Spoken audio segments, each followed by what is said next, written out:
नमस्कार, स्वागत है आपका न्यूज 18 JKLH में। मैं हूं आपके साथ अबू हुरैरा और आप देख रहे हैं JKLH प्राइम टाइम।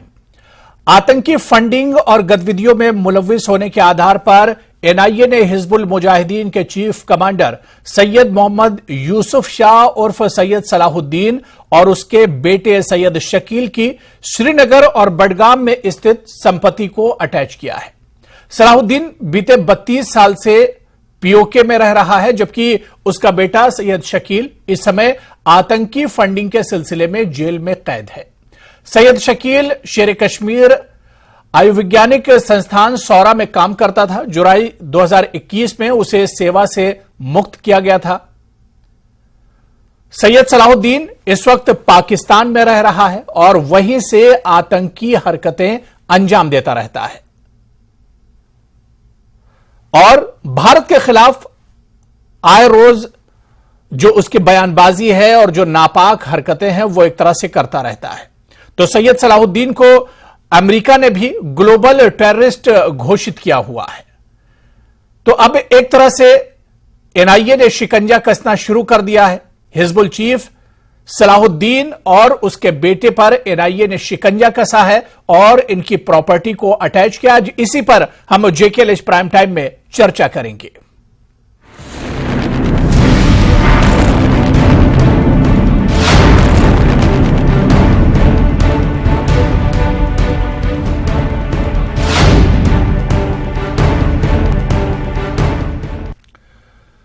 तो जम्मू कश्मीर में आतंकवाद के खिलाफ दायरा तेजी से सिकुड़ता जा रहा है और आतंकवाद में जो लोग मुलव्विस हैं उनके खिलाफ अब शिकंजा लगातार कसता जा रहा है। सैयद सलाहुद्दीन और इसके बेटे के खिलाफ NIA ने बड़ी कार्रवाई की है। श्रीनगर से बडगाम तक इनकी जो संपत्ति थी, जो प्रॉपर्टी थी, उसे अब अटैच कर दिया गया है, कुर्क कर दिया गया है। इसे आतंकवाद के खिलाफ एक बड़ी कार्रवाई माना जा रहा है। इसी पर हम चर्चा करेंगे। बहुत खास मेहमान मेरे साथ जुड़ रहे हैं। इस वक्त मेरे साथ डॉक्टर SP वैद साहब हैं, जो फॉर्मर DGP हैं जम्मू कश्मीर के। कुछ देर में मेरे साथ कुछ और मेहमान भी जुड़ेंगे। डॉक्टर SP वैद साहब, आपका सर बहुत स्वागत है JKLH प्राइम टाइम में। डॉक्टर SP वैद जी, अक्सर हम टेररिज्म, आतंकवाद को लेकर कश्मीर में जो कार्रवाइयां हो रही उस पर चर्चा करते रहते, लेकिन आज जो कार्रवाई हुई है, सैयद सलाहुद्दीन और उसके बेटे की जो प्रॉपर्टी है उसे एक तरह से सीज किया गया है, अटैच किया गया है। किस तरह से सर इस कार्रवाई को देखा जाए? एक बहुत बड़ा नाम आतंकवाद के उस दुनिया में अगर देखा जाए, सैयद सलाहुद्दीन, जिसे अमेरिका ने ग्लोबल टेररिस्ट एक तरह से घोषित किया है। अबू जी, आदाब। आपका बहुत बहुत शुक्रिया मुझे बुलाने में। सबसे पहले तो मैं ये कहूंगा कि जो शिकंजा कसा जा रहा है टेररिज्म के खिलाफ, ये उसमें एक बहुत अहम कदम है। आप जानते हैं कि पिछले लगभग 34 साल से सलाहुद्दीन जो है वो पाकिस्तान से, POK से भारत और यहाँ के कश्मीर के खिलाफ टेररिज्म चलाते आ रहे हैं।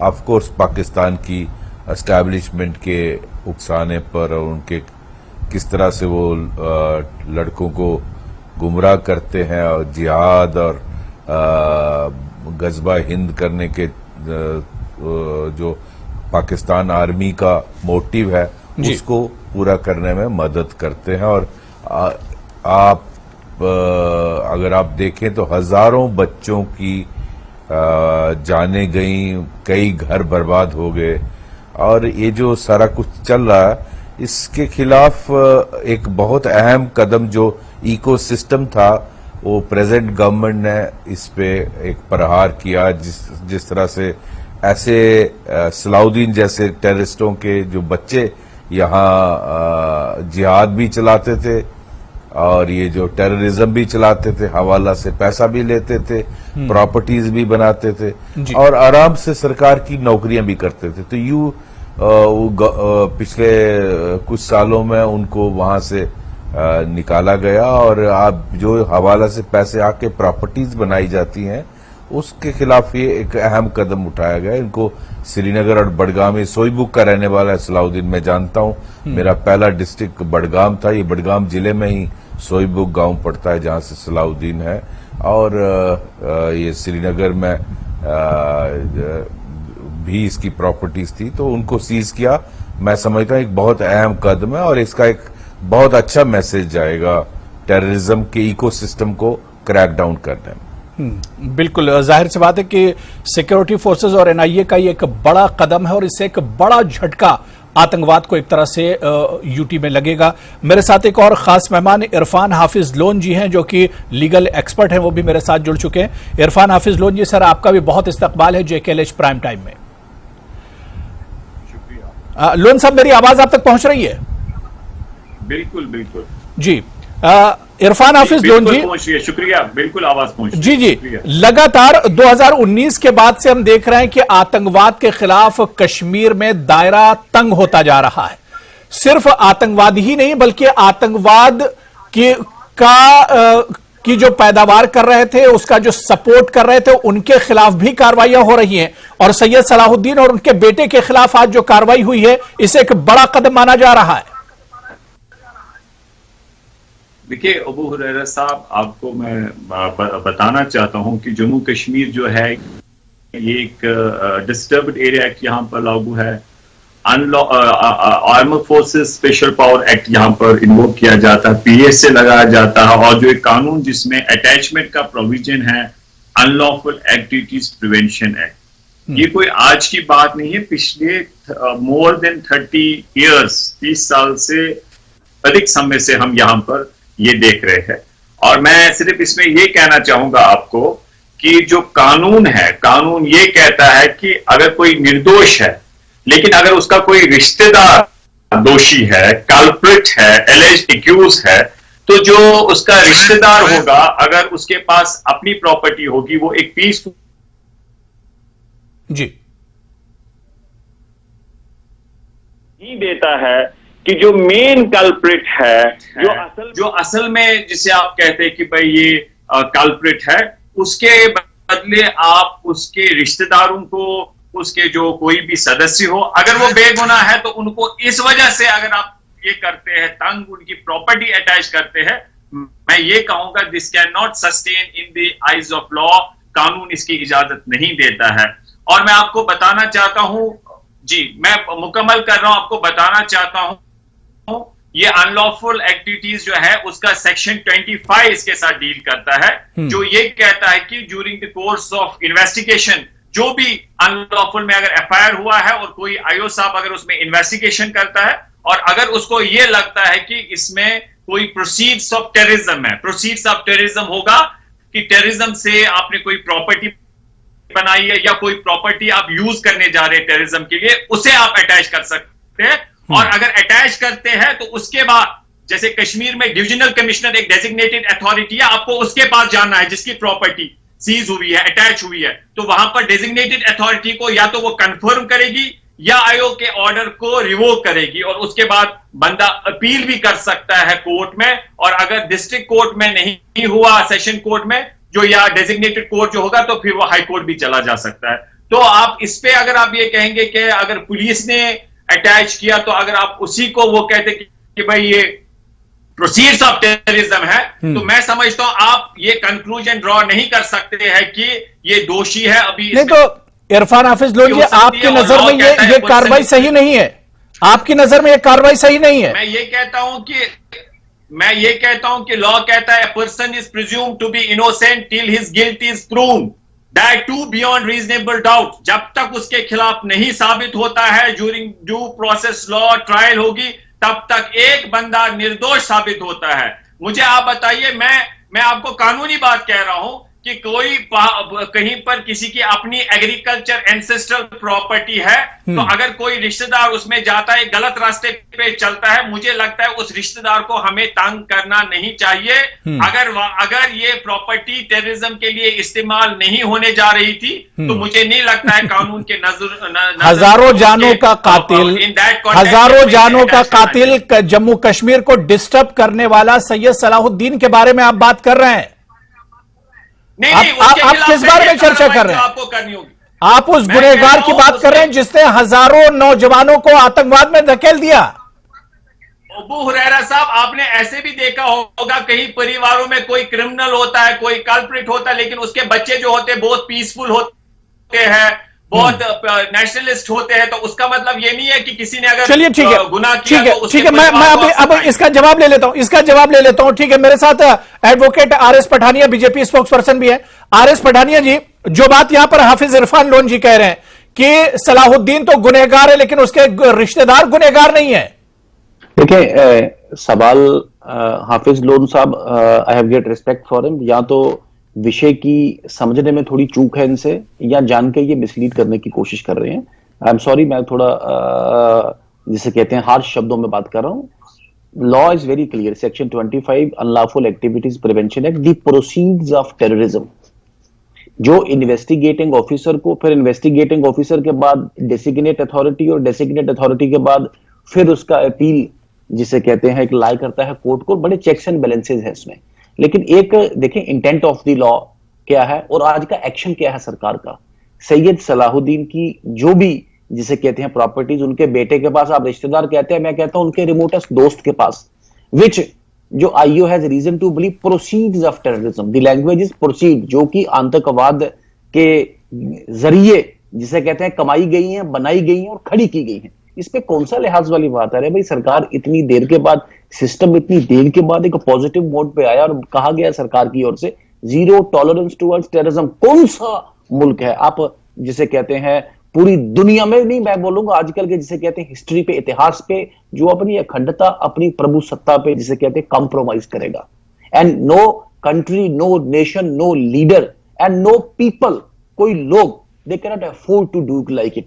बड़ा जिसे कहते हैं स्वीट और एक सिंपल आंसर है।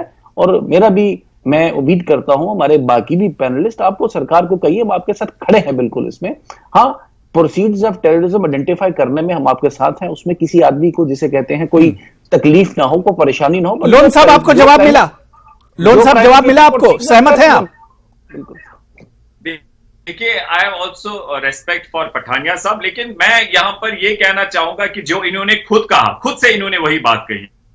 नो, इन्होंने कहा कि आईओ साहब के पास डिस्क्रिशन है, लेकिन यही लॉ का इंटेंट तभी वहां पर रखा है कि भाई एक डेजिग्नेटेड अथॉरिटी होगी कि वो देखेगी कहीं आईओ सही कर रहा है, गलत कर रहा है, उसको फिर डिसाइड करना है विद इन 60 डेज की ये एक अटैचमेंट ऑर्डर वो कंफर्म में रिवोक करेगा। चेक्स एंड बैलेंसेस इन्होंने वर्ड इस्तेमाल किया। दैट मीन्स कि जो आईओ साहब कहेंगे वो गॉस्पेल ट्रूथ नहीं माना जाएगा। आप कानून के 60 दिनों की बात कर रहे हैं हाफिज लोन जी, लोन साहब, आप कानून के 60 दिनों की बात कर रहे हैं और ये सैयद सलाहुद्दीन 30 साल से पाकिस्तान में बैठकर नापाक हरकतें कर रहा है। 30 साल से नापाक हरकतें कर रहा है पाकिस्तान से, भारत के खिलाफ लगातार जहर उगलता रहता है। लोन साहब, वेलकम करते हैं आज के स्टेप को या नहीं, इसमें बात करें कि ये जो फैसला है सही है। अरे आप मैंने कहा why don't you welcome to this step? सरकार के स्टेप का वेलकम क्यों नहीं कर रहे आप? डेजिग्नेटेड अथॉरिटी है, कोर्ट है इसके लिए।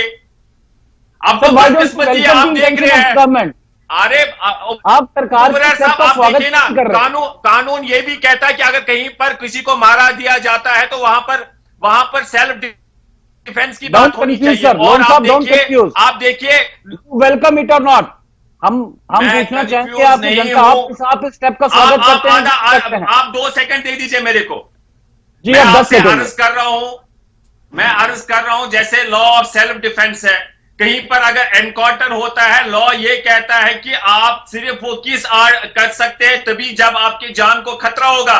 अगर टेररिस्ट भी होगा, क्रिमिनल भी होगा, आप नहीं मार सकते हैं। जिसे आप एनकाउंटर कहते हैं वो सिर्फ आप सेल्फ डिफेंस में कर सकते हैं। उसमें एफआईआर होना चाहिए, फिर देखेंगे कहीं ये डिस्प्रपोर्शनेट इस्तेमाल तो नहीं हुआ है। कहां पर ऐसा होता है? जहां पर मर्जी होती है गोली चलाई जाती है, वहां पर लॉ है, सुप्रीम कोर्ट ने कहा है एफआईआर होना चाहिए। आपसे we want to ask you, आप सरकार के स्टेप का वेलकम स्वागत करते हैं कि नहीं करते हैं? System of checks and balances है, जो आपके साथ सरकार की है वायलेंस के खिलाफ, जहां पर कोई भी प्रोसीजर ऑफ टेररिज्म हो, हम उसका स्वागत करते, सपोर्ट करते हैं। लेकिन ये प्रोविजन मिसयूज ना हो, बेगुनाह लोग फंसाए ना जाए, वो उसका हमें पूरा ध्यान रखना चाहिए। अबू हुरैरा साहब, लोन साहब स्वागत करते हैं, लोन साहब स्वागत कर रहे हैं इसका, आपका नहीं, ये बिल्कुल ये बड़ी बात है कि लोन साहब स्वागत कर रहे हैं और स्वागत करना भी चाहिए। सैयद सलाहुद्दीन छोटा मोटा नाम टेररिज्म में, आतंकवाद में नहीं है। अमेरिका ने भी उसे ग्लोबल टेररिस्ट एक तरह से घोषित किया है। हम सैयद सलाहुद्दीन के बारे में सिर्फ नहीं कह रहे हैं, हम कहते हैं कोई भी अगर गलत हो, कोई भी अगर क्रिमिनल हो, कार्रवाई होनी चाहिए। नहीं, बिल्कुल। देखिए, कानून के दायरे में रहकर ही ये कार्रवाइयां हो रही है। कानून के दायरे में रहकर ये कार्रवाई हो रही है। आप कानून के 60 दिनों की बात कर रहे हैं। सैयद सलाहुद्दीन 30 साल से ज्यादा से पाकिस्तान में रहकर किस तरह की हरकतें कर रहा है? आपको अरे क्या बोल रहे हैं आप? ये सही नहीं बोल रहे हैं आप। आयोग जो करता है वो आप गॉस्पेल ट्रूथ नहीं ले सकते हैं, तभी चेक्स एंड बैलेंसेस है। किसी की एंसेस्ट्रल प्रॉपर्टी है, मान लीजिए सैयद सलाहुद्दीन की एंसेस्ट्रल प्रॉपर्टी है, उसके बच्चों के पास है या उन्होंने सेल्फ मेड बनाई है, अगर उनका बाप कहीं गलत रास्ते पे है तो उनको कैसे आप दोषी करार दे सकते हैं? उनको कैसे, किस कानून के तहत आप उनको सता सकते हैं? क्या ये misuse of this provision of law नहीं है? हाँ, जिसने बनाया होगा प्रोसीड्स ऑफ टेररिज्म, उसके खिलाफ कार्रवाई करिए। आप तो एक सांस में ही मुकर गए लोन साहब, क्या हो गया इतना आपको?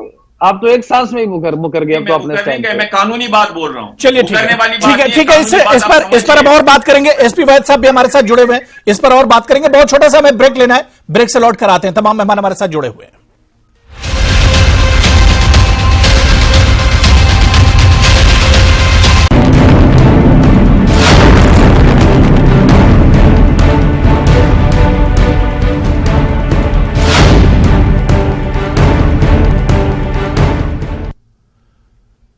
तो जेकेएल प्राइम टाइम में आज हम बात कर रहे हैं हिजबुल चीफ सलाहुद्दीन पर। एनआईए ने बड़ा एक्शन किया है और इसके अलावा सैयद सलाहुद्दीन का जो बेटा है उसकी भी जो प्रॉपर्टी है उसे एक तरह से कुर्क किया गया, अटैच किया गया है और इसे एक बड़ी कार्रवाई आतंकवाद के खिलाफ कश्मीर में माना जा रहा है। अब मेरे साथ ब्रेक के बाद एक और खास मेहमान जुड़ चुके हैं। जावेद बेग सोशल एक्टिविस्ट हैं, वो भी चर्चा में जुड़े हुए हैं। जावेद बेग साहब, आपका भी बहुत स्वागत है।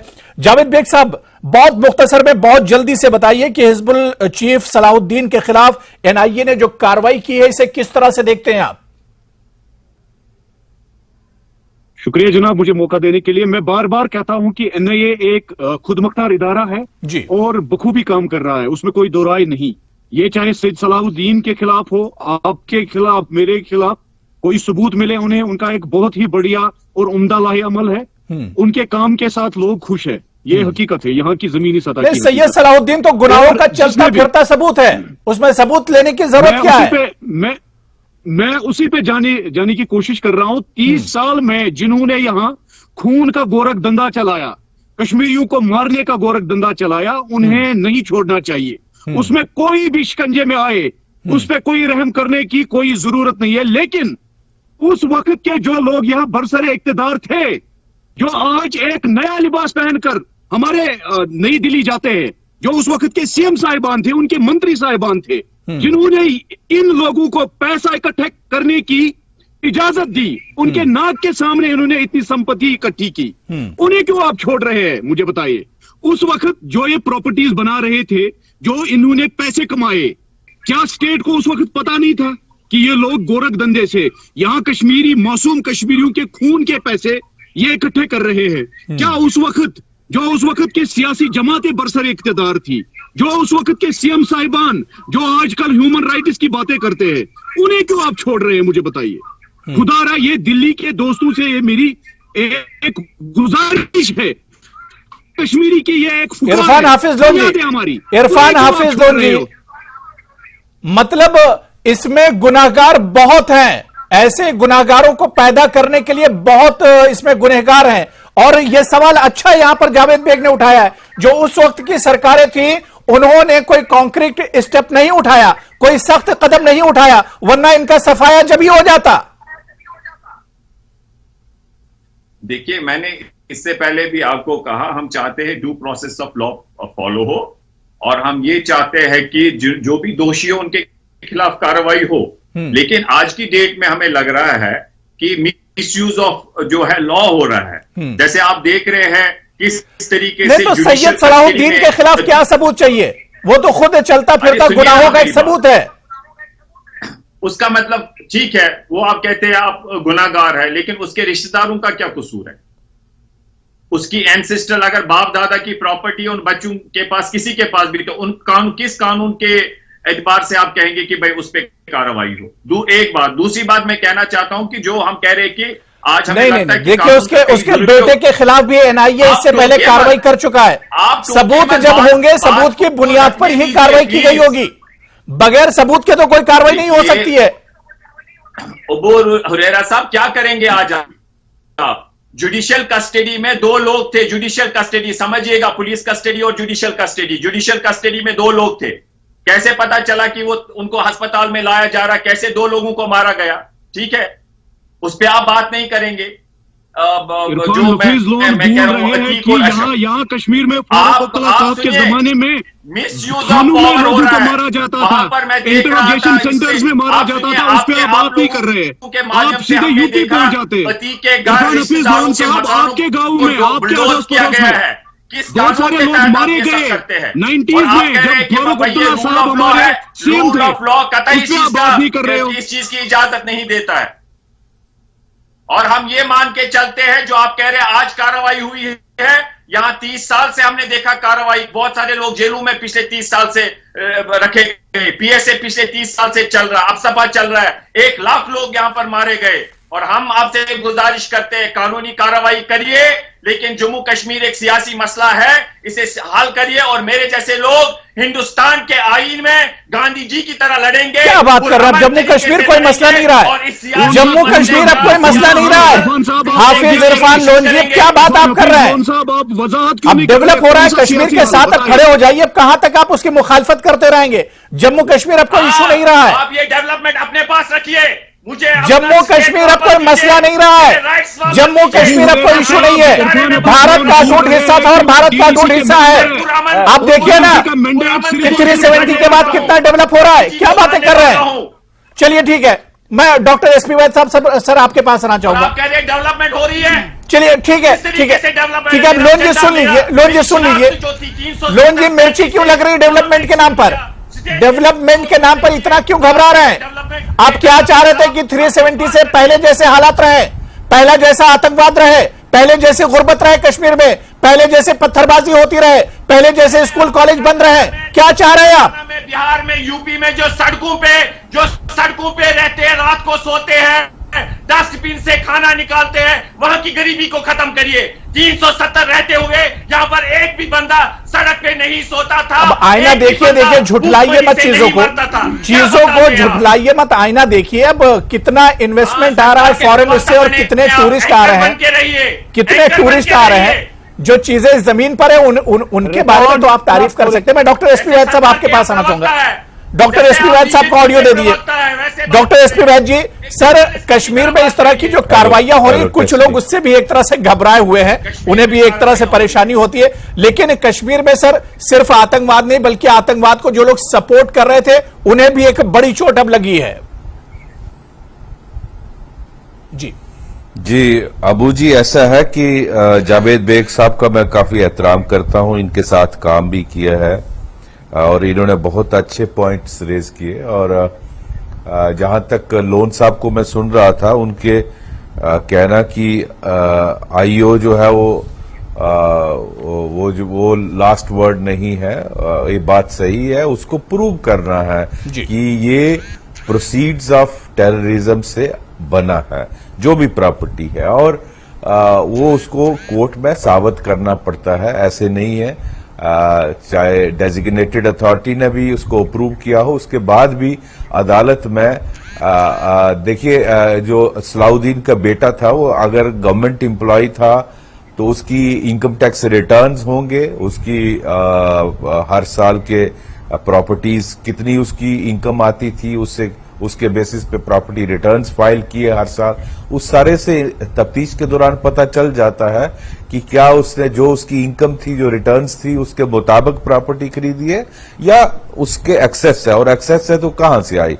क्या वो हवाला से पैसा आया? क्या वो जैसे एलिगेशंस हैं उसके खिलाफ की हवाला से उसके बाप अपने कॉन्टैक्ट्स के थ्रू पैसा भेजता था और उससे ये प्रोसीड्स ऑफ टेररिज्म से ये बनाया गया। तो ये अल्टीमेटली भारत एक ऐसा देश है जहां रूल ऑफ लॉ चलता है। अगर कोई ये कहेगा कि भारत में रूल ऑफ लॉ नहीं चलता तो फिर उसको अफगानिस्तान चला जाना चाहिए या पाकिस्तान चला जाना चाहिए। मेरे हिसाब से पूरी दुनिया में अगर कोई एक देश है जहां रूल ऑफ लॉ चलता है वो भारत है। तो यहाँ बिना साबित किए अदालत कुछ भी नहीं, उसको अल्टीमेटली डेजिग्नेटेड कोर्ट जो है कश्मीर में या दिल्ली में जहां भी होगी, और उसके बाद अपील के लिए वो हाई कोर्ट जा सकते हैं, सुप्रीम कोर्ट जा सकते हैं, डिवीजन बेंच में जा सकते हैं, पूरा प्रोसीजर है। तो इसमें कोई ऐसे परेशान होने की जरूरत नहीं है। जो भी कार्रवाई होगी पूरी कानूनी तौर पर होगी, और मैं समझता हूं एनआईए एक रिप्यूटेड ऑर्गेनाइजेशन है और इंडिपेंडेंटली काम करती है, और उसको बिना सबूत के ऐसा कदम नहीं ले। नहीं, बिल्कुल जाहिर सी बात है कि इंतजामिया जो भी कार्रवाई करेगा वो कानून के आधार पर वो कार्रवाई होती है, और जो कदम एनआईए की तरफ से उठाया गया है इससे आतंकवाद को बड़ी चोट पहुंची है, और ये एक बड़ा कदम आतंकवाद के खिलाफ कश्मीर में माना जा रहा है। बहुत बहुत शुक्रिया, बड़ी अच्छी बातचीत हुई। डॉक्टर एसपी वाई जी मेरे साथ जुड़ने के लिए, इरफान हाफिज लोन साहब, एडवोकेट आरएस पठानिया जी और जावेद बेग साहब, सभी का बहुत बहुत शुक्रिया इस चर्चा में जुड़ने के लिए। नमस्कार।